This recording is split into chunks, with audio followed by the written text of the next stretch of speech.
Dear children, welcome to the video session of Standard 9 English Term 2 Unit 4 poem The Spider and the Fly. The story is about the cunning spider who entraps a fly into its web through the use of seduction and manipulation.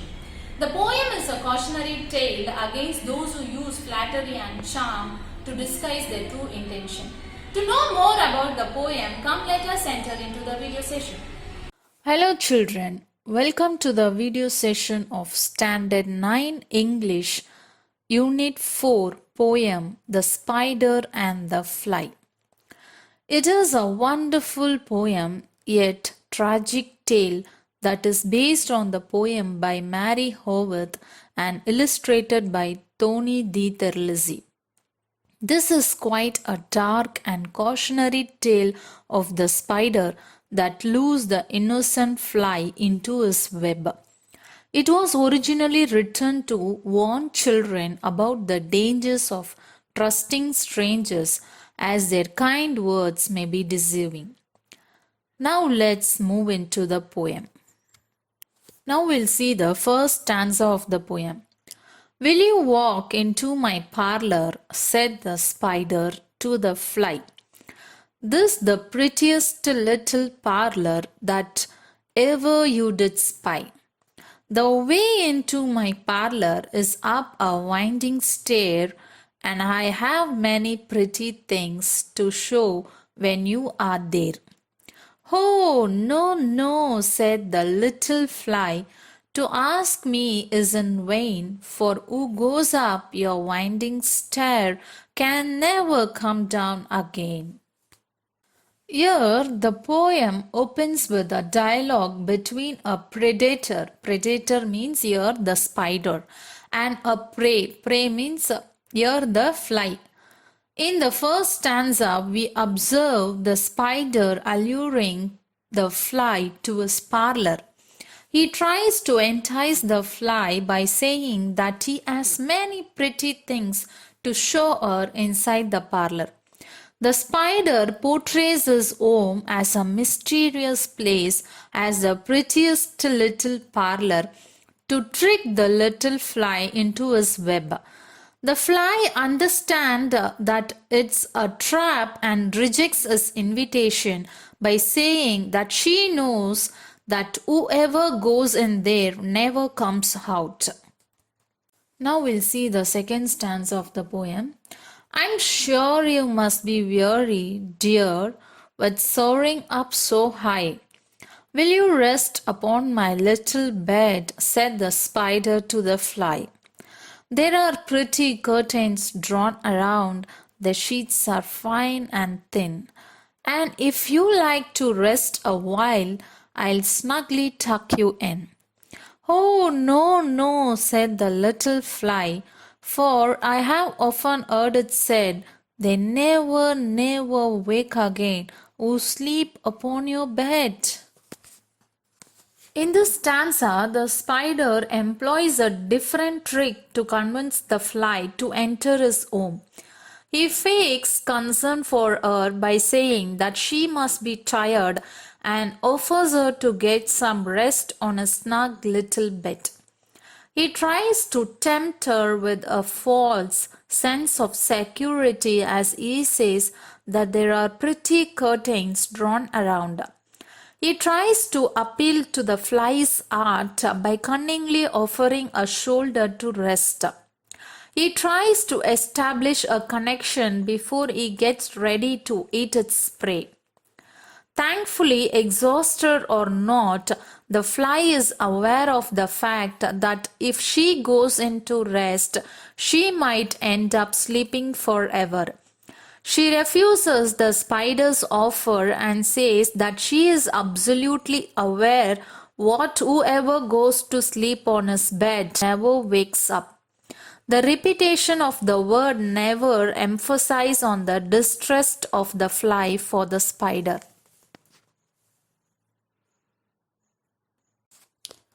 Now we'll see the next stanza. Said the cunning spider to the fly, "Dear friend, what shall I do to prove the warm affection I have always felt for you? I have within my pantry good store of all that's nice. I'm sure you're very welcome.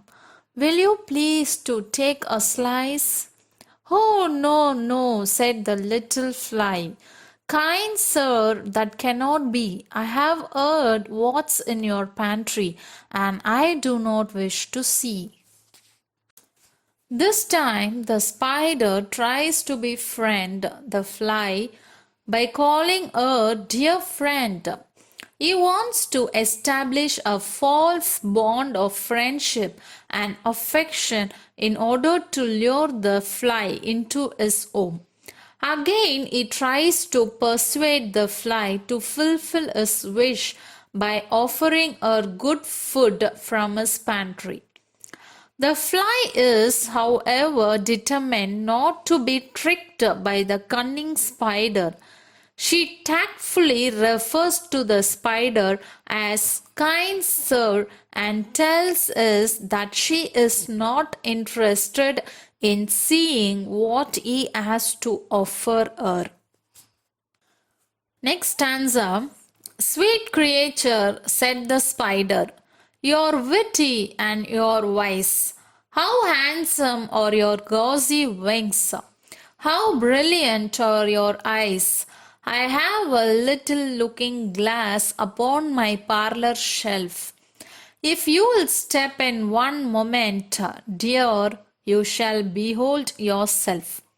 I thank you, gentle sir, she said, for what you are pleased to say, and bidding you good morning now. I'll call another day. In this stanza, the spider does not give up. This time he tries to flatter the fly into doing what he wants her to do. He calls her a sweet creature, that is witty and wise. He acknowledges the fly's smartness and decided to coax her by repeatedly complimenting her. He also compliments her appearance. How handsome are your gauzy wings! How brilliant are your eyes! He wants to show the fly how beautiful she is by offering a looking glass to look at herself and appreciate her own beauty. The point to be noted is that until now the spider had been asking her to step into his home. Will you walk into my parlor? Will you rest upon my little bed? Will you please to take a slice? But this is the first time he suggested her to do something. I have a little looking glass upon my parlor shelf. If you will step in one moment, dear, you shall behold yourself. Perhaps it affects the fly's reply. She shifts her tone from a firm, oh no, no, to a soft, I thank you, gentle sir. This is the first instance where the readers are made to anticipate the fate of the fly. Either the fly is quite flattered, or perhaps she tries to stall the spider by saying that she will visit him some other day. The spider turned him round about and went to his den. For well he knew the silly fly would soon be back again. So he wove a subtle web in a little corner sly and set his table ready to dine upon the fly. Then he came out of his door again and merrily did sing, Come hither, hither, pretty fly, with a pearl and silver wing. Your robes are green and purple, there's a crest upon your head. Your eyes are like the diamond bright, but mine are dull as lead. In this stanza, the spider went into his den. The use of the word den is vital here. Traditionally, we associate a spider with a web, but den gives a certain authority to the spider. It makes the spider come across as a strong and superior creature than the fly. He is confident that the fly is flattered and will soon return to him.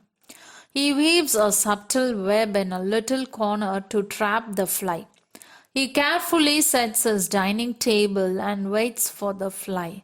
He refers to the witty and wise fly as silly now that he knows that she has fallen into his trap.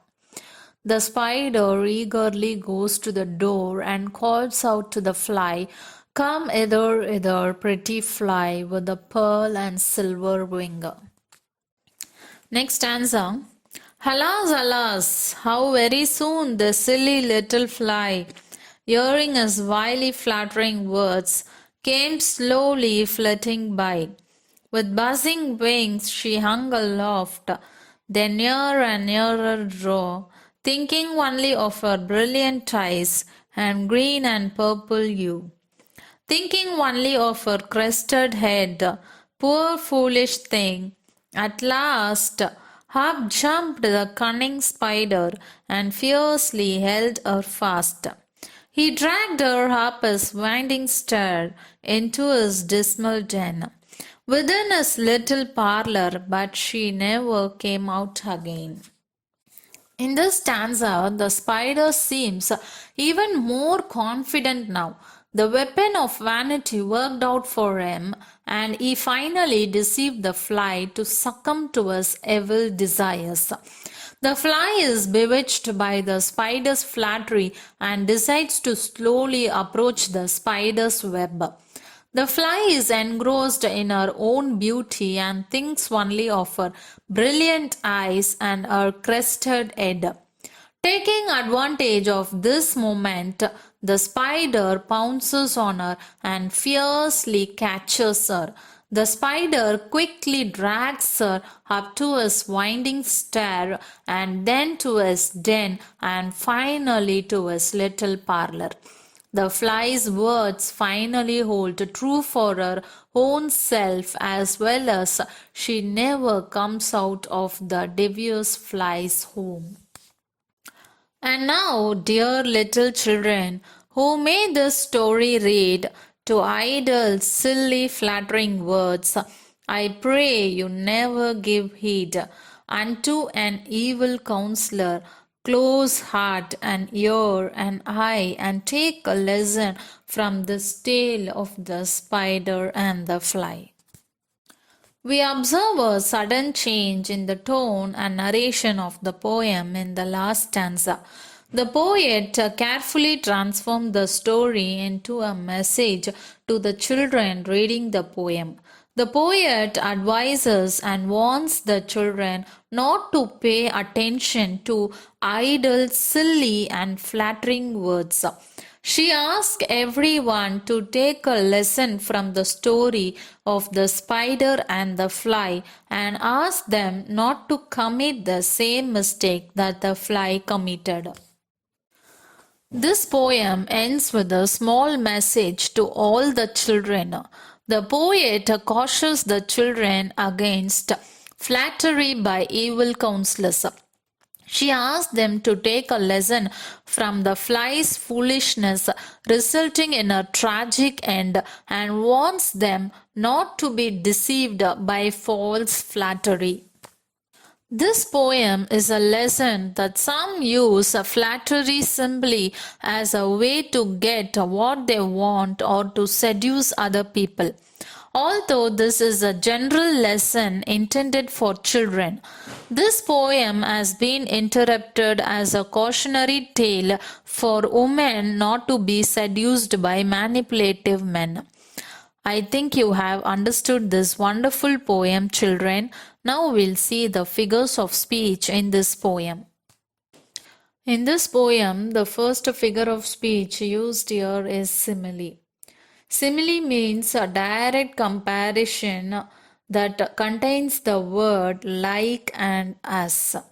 Here in this line, your eyes are like the diamond bright, mine are dull as lead. Here the words like and as So it is a direct comparison.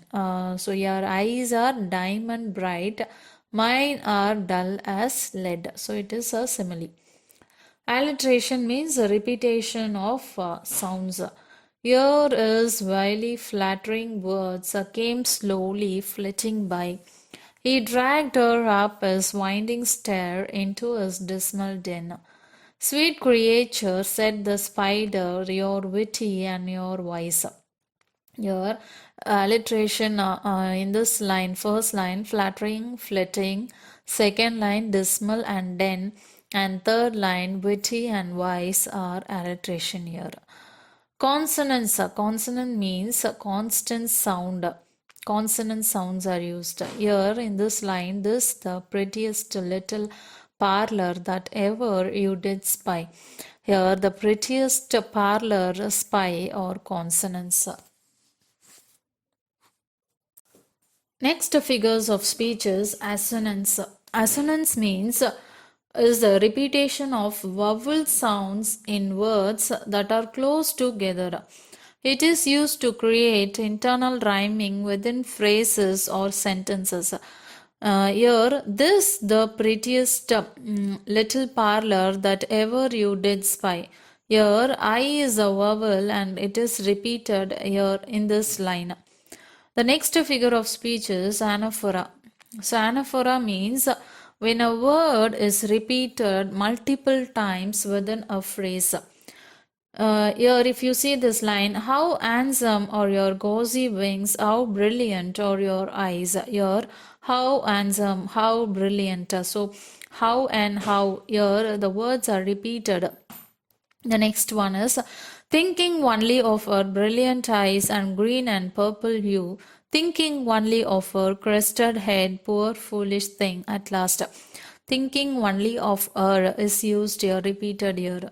So the multiple times when a word is repeated within a phrase, this is called as anaphora.